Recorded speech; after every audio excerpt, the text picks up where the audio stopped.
Hi friends, कैसे हैं? Good morning, नमस्ते, आदाब, सत श्री अकाल। आपको पता है पिछले कुछ दिनों से मैं थाईलैंड में हूँ और थाईलैंड घूम रहा हूँ। कई डेस्टिनेशन में घूम चुका हूँ। अभी थाईलैंड सरकार ने जो कोविड का रेस्ट्रिक्शन जो हटा था, उसके बाद फिर से मैंने एक वीडियो बनाया था। ट्रैवलिंग गाइडलाइंस मैंने बना के आपको दिया था कि कैसे आप कोविड हटने के बाद थाईलैंड ट्रैवल कर सकते हैं। अभी कुछ नया अपडेट आया है।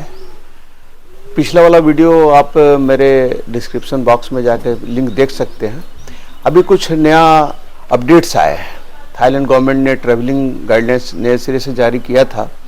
पिछले वीक में ही जारी किया था, जो 9 तारीख से 9 जनवरी से लेकर 31 जनवरी तक के लिए लागू किया गया था। लेकिन उसमें मैंडेटरी क्या किया गया था, जो भी ट्रैवलर्स हैं जो थाईलैंड आना चाह रहे थे, आने वाले थे, तो उनके लिए कहा गया था 18 साल से ऊपर उम्र वाले सभी ट्रैवलर के लिए ये मैंडेटरी किया गया था कि आप फुली वैक्सीनेटेड हो, और साथ में और भी कई क्लॉज लगाए गए थे। लेकिन अभी थाईलैंड सरकार ने इसे वापस ले लिया है। ऐसे कहें कि थाईलैंड सरकार ने यू टर्न ले लिया है और ये सब रेस्ट्रिक्शन जो लगाए गए थे कि 18 साल से ऊपर वाले सभी को वैक्सीनेशन फुली वैक्सीनेटेड होंगे तभी वो थाईलैंड में एंट्री कर सकते, ये सब अब क्लॉज हटा दिए गए हैं। और इसका मुख्य कारण जो मैं समझ पाया हूँ यहाँ रह के कि इसका काफ़ी विरोध हुआ था, चूँकि ये जो गाइडेंस जो लगाए गए थे थाईलैंड सरकार द्वारा बहुत हर्डली लगाए गए थे और जल्दी में लगाए गए थे। तो टूर ऑपरेटर्स ने इसका विरोध किया था, क्योंकि काफ़ी दिनों से लोगों ने ट्रैवलिंग के लिए अपना बुकिंग करा रखा था और सडन बीच में ऐसा आने के बाद दिक्कतों का सामना करना पड़ रहा था टूर ऑपरेटर को। तो टूर ऑपरेटर के दबाव में थाईलैंड सरकार ने रिटर्न लिया और इसको क्लॉज को कम्प्लीटली हटा दिया। बट एक क्लॉज को उन्होंने रहने दिया है, और ये जो इम्पोर्टेंट जो क्लॉज है तो सभी के लिए, सभी जो ट्रैवलर है जो फॉरेन कंट्री से थाईलैंड में आ रहे हैं, उनके लिए मैंडेटरी किया गया है कि वो $10,000 का ये इंश्योरेंस लेकर ही आएँ। वैसे कंट्री जहाँ की थाईलैंड से लौटने के बाद कंट्री में री एंट्री के लिए प्री कंडीशन जो है कोविड टेस्ट जरूरी है। वैसे कंट्री जहाँ की प्री कोविड टेस्ट इम्पॉर्टेंट है, जैसे इंडिया में भी जो इंडिया अगर मैं लौटूंगा तो हमारे लिए भी आवश्यक है कि मैं RT-PCR का टेस्ट करा के ही मैं इंडिया लौट पाऊंगा। तो ऐसे बहुत सारे कंट्री हैं जिन्होंने अपना नियम बना रखा है कि जो भी बाहर से आएंगे उनके लिए कोविड का टेस्ट जरूरी है, तभी वो एंट्री देते हैं। तो ऐसी स्थिति में मोस्टली थाईलैंड सरकार ने भी किया है कि $10,000 के लिए इंश्योरेंस करवा के ही आपको आना है। और इंश्योरेंस जो आप करवा सकते हैं, कहीं से भी करवा सकते, it is all up to you. मैं पिछली दफ़ा आया था अप्रैल महीने में, इसी 2022 अप्रैल में आया था जब कोविड रेस्ट्रिक्शंस लगे हुए थे। तो बहुत सारे रेस्ट्रिक्शंस थे, मुझे पता नहीं था, मैंने टिकट ले लिया था तो मुझे भी इंश्योरेंस करवाना पड़ा था। तो मैंने जहाँ से इंश्योरेंस कराया था आप उसको भी देख सकते हैं। उसका जो लिंक है डिस्क्रिप्शन बॉक्स में नीचे मैंने दे रखा है। आप चाहे तो वहाँ से भी करा सकते हैं, या फिर आपकी जहाँ से मर्जी हो, जहाँ से अच्छा दिखे वहाँ से आप इंश्योरेंस ले सकते हैं। It is all up to you. So friends, आने के पहले इंश्योरेंस मैंडेटरी है। $10,000 का इंश्योरेंस करवा के ही आए यहाँ पे, और ताकि आपको यहाँ पर ट्रैवलिंग में कोई परेशानी नहीं हो, आप यहाँ आकर एंजॉय कर सकें। अब दूसरा है कि जब आप यहाँ आ गए, यहाँ से आने के बाद जब आपने टूर कंप्लीट कर लिया तो आपको अपने देश लौटना भी पड़ेगा। अगर आप इंडिया से आ रहे तो इंडिया भी लौटना पड़ेगा। तो भारत सरकार ने भी 1 जनवरी 2023 से एक नया गाइडलाइन जारी किया हुआ है।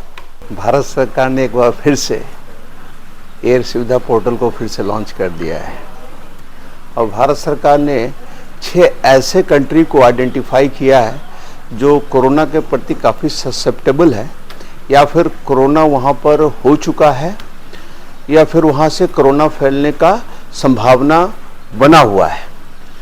तो ऐसे 6 कंट्री जो हैं उसका नाम भारत सरकार ने बताया है। ये 6 कंट्री कौन से है ये जानना आपके लिए आवश्यक है। पहला है चीन, जो कि ऑब्वियस है, सभी को पता है। जापान है, सिंगापुर है, फिर आपका दक्षिण कोरिया है, थाईलैंड है और हांगकांग है। ये 6 कंट्री है जहाँ जो ट्रैवलर है या टूरिस्ट है वहाँ से अगर इंडिया आना चाहते हैं तो ये मैंडेटरी किया गया है कि उनको वहाँ से RT-PCR का टेस्ट करवा के ही वो इंडिया में लैंड करेंगे। ये प्री रिक्विजिट कंडीशन है। तो जो भी यहाँ पर हैं, भारत से आए हुए हैं या किसी भी कंट्री से आए हुए जो भारत जाना चाहते हैं, तो उनके लिए RT-PCR टेस्ट करवा के ही इन 6 कंट्री से करवा के लौटे। तो RT-PCR कब करवाना है और कितना समय पहले करवाना है ये भी इम्पॉर्टेंट है। तो जब आप फ्लाइट पकड़ने वाले हो या ट्रैवल स्टार्ट करने वाले, जर्नी स्टार्ट करने वाले हो, तो उसके 72 घंटा पहले आपका RT-PCR टेस्ट हो जाना चाहिए और रिपोर्ट आपके हाथ में रहना चाहिए। अब जब आपके पास रिपोर्ट हाथ में आ गया और ये निगेटिव है, तब आपको कोई चिंता करने की बात नहीं है। करना सिर्फ ये है कि पोर्टल पे जाके आपका भारत सरकार का जो एयर सुविधा पोर्टल है उसका लिंक मैंने डिस्क्रिप्शन बॉक्स में नीचे दे रखा है। उस पोर्टल पे जाइए, उसको खोलिए और एयर सुविधा फॉर्म है, उस फॉर्म में आपको सूचनाओं को भरना है और उसको अपलोड करना है। सूचनाएं क्या क्या हैं? पहला तो हमने बताया कि RT-PCR का टेस्ट निगेटिव रिपोर्ट को आपको अपलोड करना है। फिर छोटी मोटी और सूचनाएं हैं, जैसे आप कहाँ पर इंडिया में लैंड करेंगे, किस एयरपोर्ट पर लैंड करेंगे, फिर डेट ऑफ बर्थ है, पासपोर्ट संख्या है।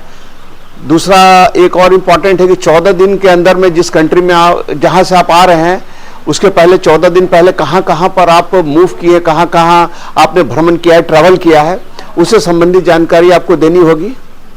तो फिर इसके बाद आप फॉर्म भर लीजिए। छोटी मोटी और जानकारियाँ हैं, बहुत ज़्यादा नहीं है। तो आप इस फॉर्म को आप भर के अपलोड कर दें। अपलोड करने के बाद उसका एक प्रिंट आउट निकाल लें तो बहुत अच्छा है, या फिर आप इलेक्ट्रॉनिक फॉर्म में आप मोबाइल में उसको सेव कर लें। क्योंकि जब आप एयरपोर्ट पहुंचेंगे तो एयरलाइन, जिस एयरलाइन से आप ट्रेवल करना है, आपको इंडिया पहुंचना है, एयरलाइन वाले आपको एयर सुविधा का फॉर्म आपसे मांगेंगे, फिलअप फॉर्म मांगेंगे। तो आप प्रिंट आउट जो आपने हार्ड कॉपी निकाला वो दिखा सकते हैं, या फिर इलेक्ट्रॉनिक फॉर्म में जो आपके पास उपलब्ध है, जो आपने भरा है पोर्टल पर, वो आप दिखा सकते हैं। फिर आपको कोई परेशानी, कोई टेंशन लेने की ज़रूरत नहीं है। एक चीज़ और है कि 12 साल से जो नीचे की उम्र के जो बच्चे हैं उनके लिए ये आवश्यक नहीं है। तो उनके लिए RT-PCR टेस्ट भी आवश्यक नहीं है, जो भारत सरकार का गाइडलाइंस है उसके हिसाब से। तो आपकी यात्रा सुखद और मंगलमय हो जाएगा। तो ये पोर्टल पे जाके आप फॉर्म को ज़रूर फिलअप कर दें, एयर सुविधा फॉर्म को। जब आप इंडिया पहुंचते हैं तो भारत सरकार की ओर से एक प्रोविज़न रखा गया, इसमें आपको कुछ करना नहीं है। किसी भी रैंडम 2% लोगों को जो आ रहे हैं एयरपोर्ट पर, रैंडम 2% लोगों का चेकिंग करेंगे, कोविड का टेस्ट करेंगे। इससे आपको कोई लेना देना नहीं है, बट गेट फ्री, फॉर्म भरिए। तीसरी बात यह है कि जो ट्रांजिट में है, सपोज जो किसी भी कंट्री से इंडिया होकर दूसरे कंट्री मूव कर रहे हैं, रास्ते में हैं, इंडिया में पहुंचेंगे और इंडिया में कुछ दिन स्टे करके, कुछ घंटे या जो भी है स्टे करके आगे के डेस्टिनेशन पे जाना चाहते हैं, तो ऐसी स्थिति में उन लोगों के लिए भी आवश्यक है कि वो RT-PCR टेस्ट करवा के ही आप इंडिया में ट्रांजिट के दौरान भी आप मूव करें।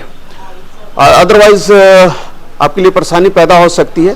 तो ये गाइडलाइंस का जो है भारत सरकार का और थाईलैंड का, तो ये जानना आपके लिए आवश्यक है।